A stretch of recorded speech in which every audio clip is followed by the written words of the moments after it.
తర్వాత మీ ఇంటర్మీడియట్ అయిపోయిన తర్వాత ఇంటర్మీడియట్ ఎక్కడ చేశారు? మేరీస్లో, సెయింట్ మేరీస్. ఓకే. ఎంపీసీ చేశాను. ఎంపీసీ అయిన తర్వాత ఒక ఇంట్రెస్టింగ్ సబ్జెక్ట్ ఏంటంటే, నేను మా అమ్మకి వకీల్ చేస్తాను నేను కూడా అని చెప్పాను. లా చేస్తాను. ఏం చేస్తావు నువ్వు మీ నాయనలాగా వకీల్ అయ్యి, అదే ప్లీడర్గిరి అది చేసుకోవాలా, ఒప్పుకోను నేను, నువ్వు ఇంజనీరింగ్ చేయన్నారు. ఇంజనీరింగ్ అంటే అలానే ఇంకా ఇంజనీరింగ్ జాయిన్ అయినాను. ఇంజనీరింగ్ 4 years అయిపోయింది. ఈసీ చేసిన తర్వాత మళ్ళీ ట్రై చేశాను వకీల్ చేద్దామని.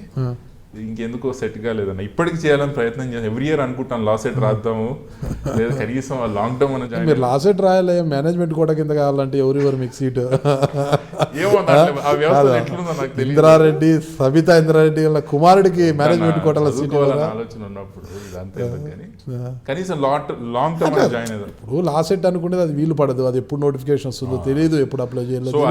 ఇదంతా గోల్ అంతే. ఎందుకు కావాలంటే లాంగ్ టర్మ్ అని జాయిన్ అయిదాం, 3 ఏళ్ళు కాదు 5 ఏళ్ళు ఎప్పటికైనా కూడా ఎగ్జామినేషన్ చదువుదాం అనే ఆలోచనలు అయితే ఇప్పటికీ ఉన్నాను. లాంగ్ టర్మ్ ఎందుకు? ఇప్పుడు మీకు బీటెక్ అయిపోయింది కాబట్టి డైరెక్ట్ 3 years కోర్సే వస్తుంది, చదవాలి కదా 3 years లోపల.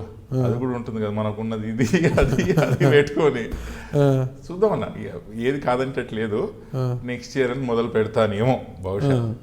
ఎప్పటికైనా ఒకసారి లా చేయాలని అయితే కోరిక అట్లా గట్టిగా ఉండిపోయింది.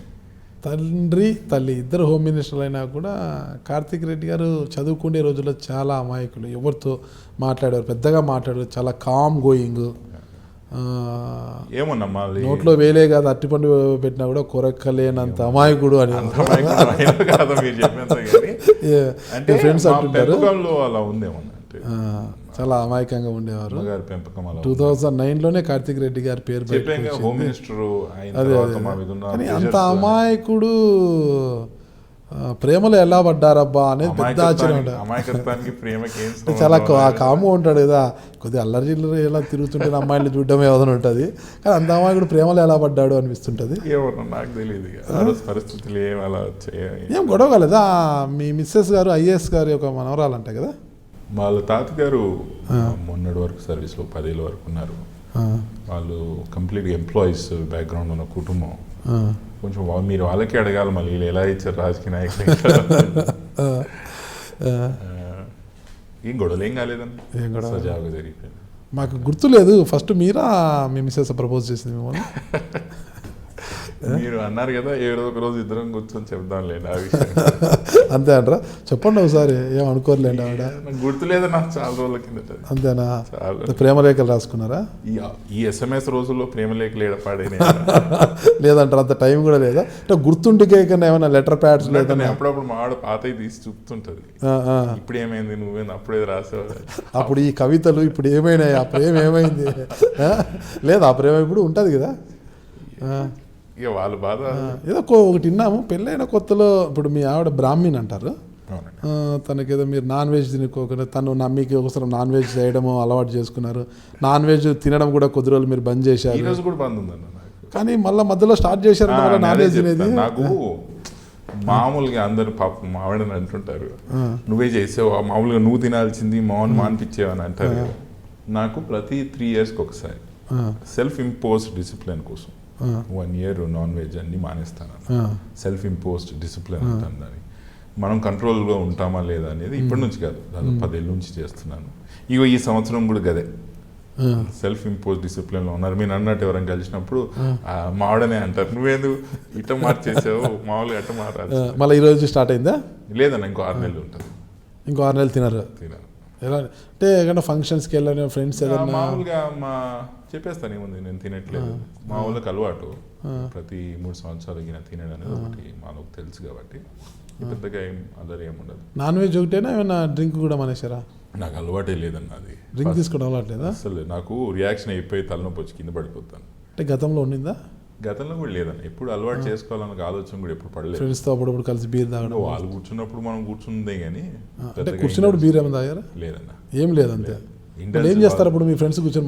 వాళ్ళతోనే పిచ్చపాటి మాట్లాడుతున్నప్పుడు ఇదే కానీ ఎత్తుకొని వచ్చుకొని వాళ్ళు కూర్చుంటారు, మనం వచ్చేసేది అంతేనంటారా? పొగ కూడా పిలిచారు? పొగ కూడా లేదన్న, పొగ ఏం లేదు. లేదు, నాకు హెడేక్ వస్తుంది.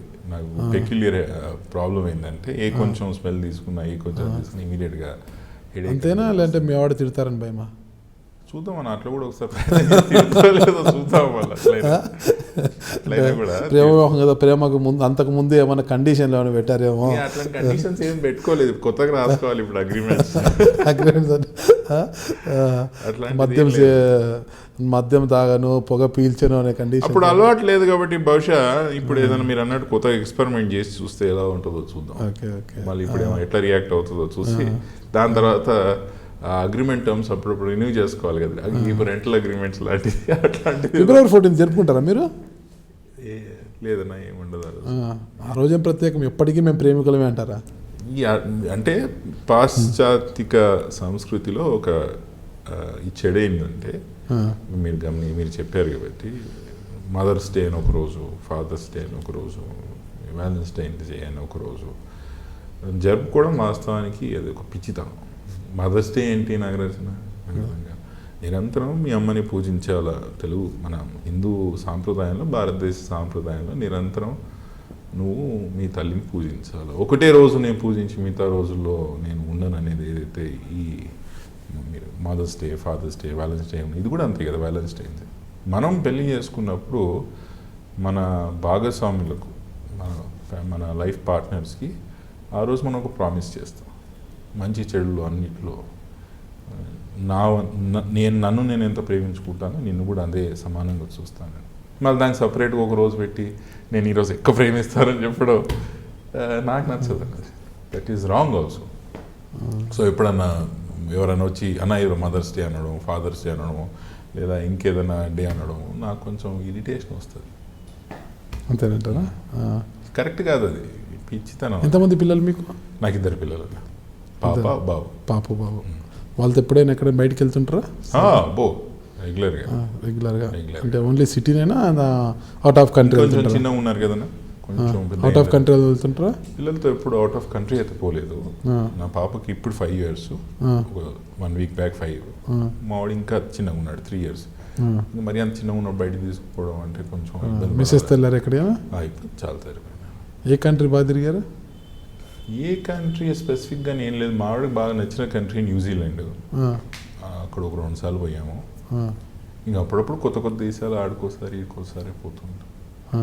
నాకనే ఎక్కువ మా వాడికి ట్రావెలింగ్ అంటే కొంచెం ఇంట్రెస్ట్. అంత టైం ఉంటుందా మీకు? తక్కువ. ఇంకా దాన్ని అంటే తక్కువ అనేది ఏం లేదన్న, సమయం చేసుకోవచ్చు. మనం ఏమి ఇక్కడ ఏం రాజ్యాలే నడపట్లేదు, కానీ మనం మైండ్ స్పేస్ అనేది కొంచెం క్లారిటీ, అంటే ఫలానా వారం మనం ఏ పని పెట్టుకోవద్దు అనడం, లేదా ఆ వీక్ అంతా మనం ఫ్రీ ఉండాలని మెంటల్గా అనుకుంటే సరిపోద్ది. టైం అనేది ఏముంటుందన్నా, టైం చేసుకొనే పోతుంటాం. 6 నెలలకు ఒకసారి, సంవత్సరానికి 2 సార్లు అలా. మీరు చూస్తున్నారు ఐ డ్రీమ్ న్యూస్ని. మీరు చూస్తున్నది ఐ డ్రీమ్ న్యూస్. అంటే కళలని నిజం చేస్తూ ప్రజలకి నిజాలని కళల ద్వారా తీసుకొచ్చే ఐ డ్రీమ్కి మై బెస్ట్ విషెస్. మీరు చూస్తున్నది ఐ డ్రీమ్ న్యూస్. మీరు చూస్తున్నారు I dream channel. For more videos please subscribe I dream. మరిన్ని వీడియోల కోసం ఐ డ్రీమ్ని సబ్స్క్రైబ్ చేయండి. Please subscribe I dream. And I am very much satisfied with the way interview went on. Kindly subscribe to I Dream. For more videos, subscribe to I Dream. And loads of fun entertainment and content. Do watch I Dream.